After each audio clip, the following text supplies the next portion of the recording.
Hello भाई लोग, तो ये हमारी कहानी का भाग 17 है। अगर आप लोगों ने इसके पिछले भागों को नहीं देखा है तो जाकर देख लीजिएगा, और यदि हमारी वीडियो अच्छी लगे तो वीडियो को लाइक करके चैनल को सब्सक्राइब कर दीजिएगा। तो चलिए कहानी को शुरू करते हैं। शाम होने को आई थी और रघुवंशी बिला रोशनी से जगमगा रहा था। राघव ने बहुत खूबसूरत डेकोरेशन करवाया था। पार्टी शुरू हो चुकी थी। गेस्ट्स भी आना शुरू हो गए थे। अर्जुन और राघव पूरी पार्टी संभाल रहे थे। बड़े बड़े बिजनेसमैन वहां मौजूद थे। पार्टी जोरों शोरों से चल रही थी। अर्जुन अभी भी एंट्रेंस की तरफ देख रहा था। शायद उसे उम्मीद थी कि अग्नि आ जाए।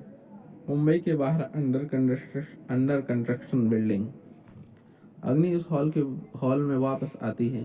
तभी एक आदमी एक बाल्टी लेकर उन पांचों के पास रख देता है। वो पांचों आदमी देखते हैं कि उस बाल्टी से धुआं निकल रहा है। अग्नि उन पांचों की बाल्टी को घूरते देख कर तिरछी मुस्कुराहट के साथ उनके तरफ बढ़ जाती है। अग्नि उस आदमी को देखती है और जो उससे बहस कर रहा था। अग्नि, तूने बहुत दर्द झेला है ना? चल आज तुझे दर्द और डर का असली मतलब बताती हूँ। अग्नि उस बाल्टी का खौलता पानी सीधा उस आदमी के ऊपर फेंक देती है। पूरे हॉल में उसकी चीखें गूंजने लगती हैं। उसका पूरा चेहरा लाल हो जाता है और वो दर्द से तड़पने लगता है। वहीं पर टेबल के पास एक बॉक्स में कुछ पाउडर जैसी निकलती है और उस आदमी के ऊपर फेंक देती है। वो लाल मिर्च का पाउडर होता है और उस आदमी की तकलीफ बढ़ा देती है। वो आदमी जोर जोर से चिल्लाने लगता है। उसके पूरे शरीर पर और चेहरे पर छाले पड़कर फूट जाते हैं। जिस कुर्सी पर वो बांधा था, अग्नि उस कुर्सी को एक लात मारती है और वो आदमी चेयर के साथ पीछे की तरफ गिर जाता है। उसकी हालत देखकर बाकी चारों की हालत खराब हो जाती है। अग्नि उस आदमी के पास अपने पंजों के बल बैठ जाती है और उसके बाल पकड़कर उसका सिर ऊपर उठाती है। अग्नि व्यंग भरी मुस्कान के साथ, जो लोग गलत करने के बाद भी बेखौफ नजर आते हैं ना, मुझे उनकी निगाहों में खौफ भरना बेहद पसंद है। तुम्हारी ये दहशत में फटी आंखें, ये तेज धड़कता दिल, ये फूलती हुई सांसें और आंखों में मौत का खौफ, ये मुझे बहुत सुकून दे रहा है। You can't even imagine that. पर चिंता मत करो, इतनी इतनी जल्दी मौत को तुम्हारे करीब आने की इजाजत नहीं है। इतनी जल्दी तुम्हें मौत नहीं आएगी। वो उसे एक झटके में छोड़कर खड़ी हो जाती है और उसके हाथ के पंजे पर अपने जूते रख देती है और उसके हाथ को मसलते हुए बोलती है, लेकिन अगर तुमने अभी भी मुंह नहीं खोला तो आई विल मेक श्योर कि तुम्हारी जिंदगी मौत से भी बदतर हो।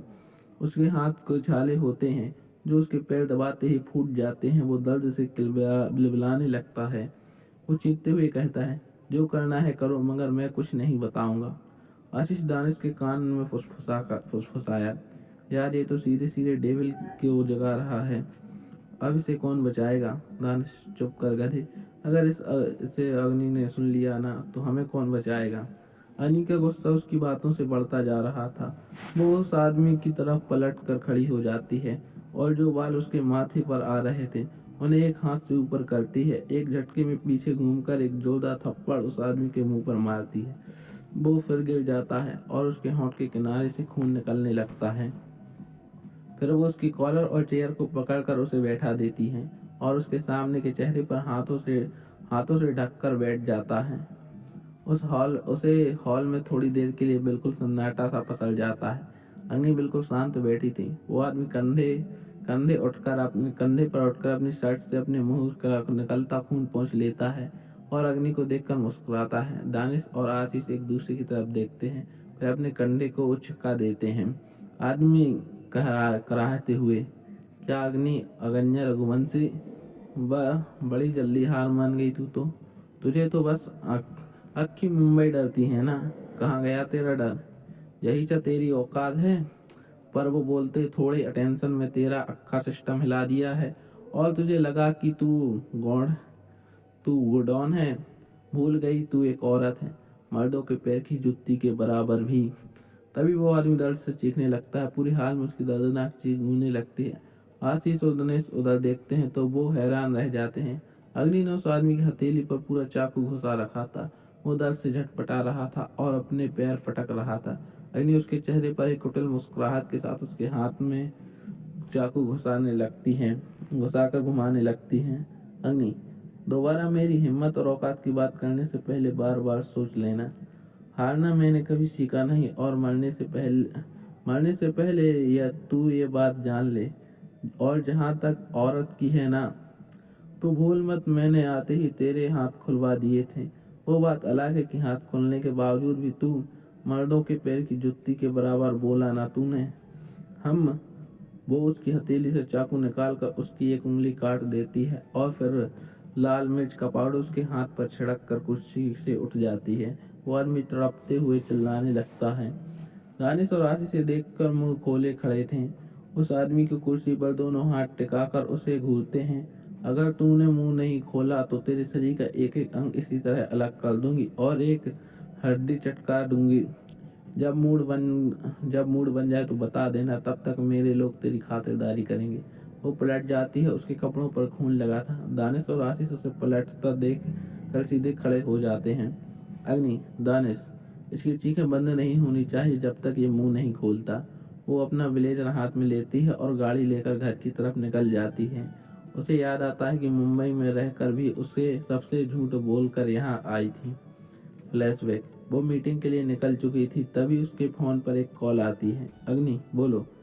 फोन पर, मैडम, एक बड़ा प्रोजेक्ट है, विदेशी क्लाइंट है, वो जा रहे हैं इस मीटिंग को अटेंड करने और उन पर अटैक करने का कॉन्ट्रैक्ट मिला है सत्या को।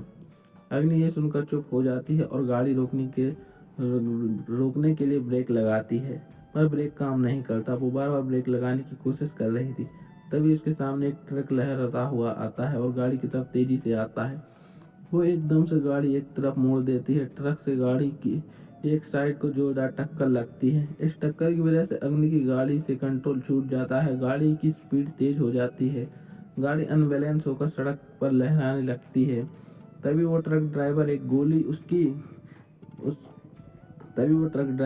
उसकी तरफ मारता है। गाड़ी के सामने वाला शीशा टूट जाता है। अग्नि गाड़ी को कंट्रोल करने की कोशिश में लगी थी। वो एक हाथ से स्टीयरिंग संभालते हुए किसी को कॉल करती है। तभी सामने